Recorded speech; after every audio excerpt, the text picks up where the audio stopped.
Welcome to Sweet Life Beat Life. We hope this video helps. In this video, I will explain how to make burger cheese. First, gather your ingredients, focusing on a good quality block of cheese like cheddar or American. Shredding the cheese yourself is key for a smooth, even melt, so grab a grater.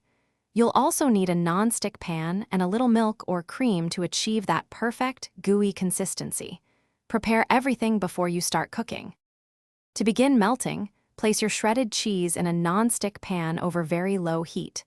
Adding just a tablespoon or two of milk or cream will help create a smoother, more luxurious texture.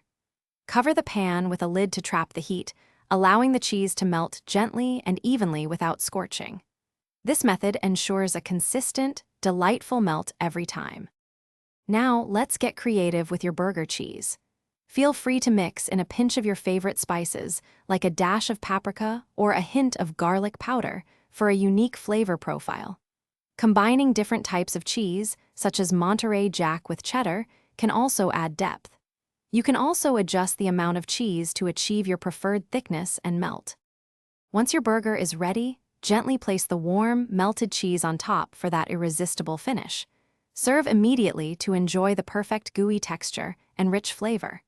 This simple addition truly elevates any burger, making every bite a delicious experience. For an effortless home, check out the Shark AI Ultra Robot Vacuum and other great deals in the description below. It's a fantastic way to keep your kitchen clean after your burger feast, ensuring you spend more time enjoying your meal and less time on chores. Thanks for watching. Consider subscribing if we helped you.